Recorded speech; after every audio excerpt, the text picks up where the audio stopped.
This got really uncomfortable. A simple question was asked, and the FBI director couldn't answer it. Not even a guess. What happened next? I'm going to recognize the ranking member for 5 minutes. Thank you, Chairman.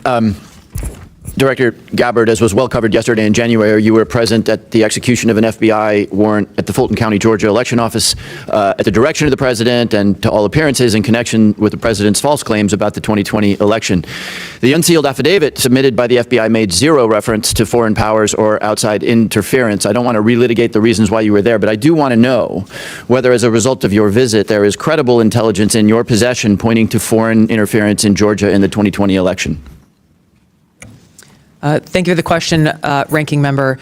As you know, over each of the previous elections, there is an ongoing effort by different foreign entities. Ma'am, it's a very specific question. Is there intelligence in your possession relative to foreign interference in the 2020 elections? Very simple, straightforward question. We are continuing to look at previous attempts to interfere in our elections and any ongoing threats that may exist for the upcoming elections. Okay, but can I assume that the answer to my question is no, that you have no specific intelligence related to foreign meddling in the Georgia election?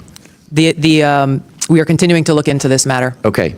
Director, the ODNI has confirmed on the record that your office took custody of voting machines from Puerto Rico last May. I'm not aware of any previous DNI taking similar actions. Did your office promptly notify the committee about taking custody of Puerto Rico's voting machines?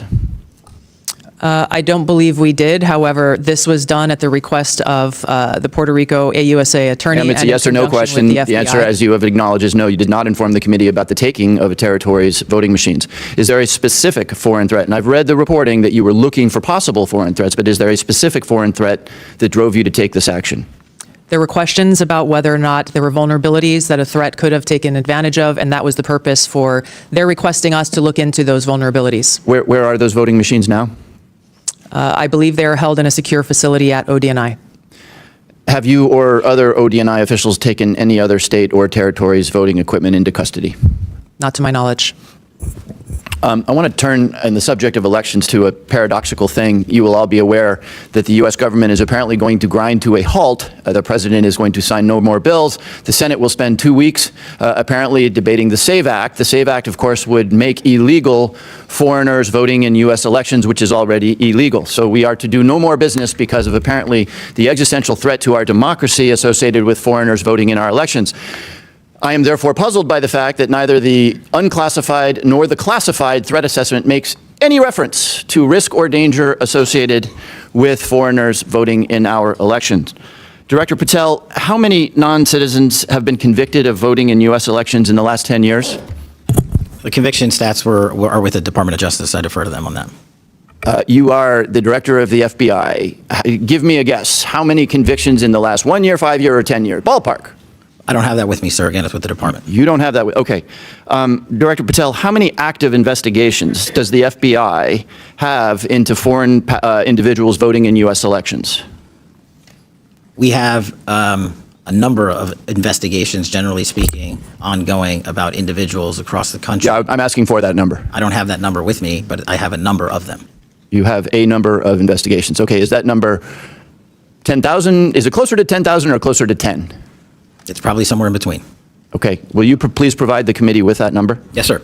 Okay. Director Patel, since you don't have the numbers, would it surprise you to know that the Heritage Foundation, which is not exactly the Columbia University Faculty Lounge, found only 77 instances of non-citizen voting in the 24 years between 1999 and 2023, each of which faced investigation by the appropriate authorities. So Heritage has a number of 77 examples in 24 years. Does that number surprise you? No, because it's low. I don't understand your answer. You asked me if I was Are you disputing that the number is in the range of 77 examples of non-U.S. citizens voting in U.S. elections in a 24-year period? I just said that number's low. You think that number is low? Okay. So why, if this is a meaningful issue, do we have no, and I guess I direct this to Director Gabbard, why is there no mention of this thing that will grind the American government to a halt for a 2-week period in the worldwide threats analysis? This annual threat assessment was shaped around the national security strategy's prioritization of threats to our nation and our nation's interests. There are multiple platforms and venues where there have been and there will be reporting on threats to our foreign threats to our elections. Yield back. During a congressional hearing, Jim Himes, the ranking member, started pressing intelligence officials on election-related concerns. He first questioned Tulsi Gabbard about something very specific. Was there any credible intelligence showing foreign interference in Georgia during the 2020 election? Now, that's a yes or no type of question, but instead of a clear answer, what followed was more general language, talking about ongoing threats, past efforts, and continued investigation. It was revealed that intelligence officials had taken custody of voting machines from Puerto Rico, and notably did not inform Congress at the time. That alone raised concerns about transparency and oversight. Because in situations like this, it's not just about what's being done, it's about who knows about it and when.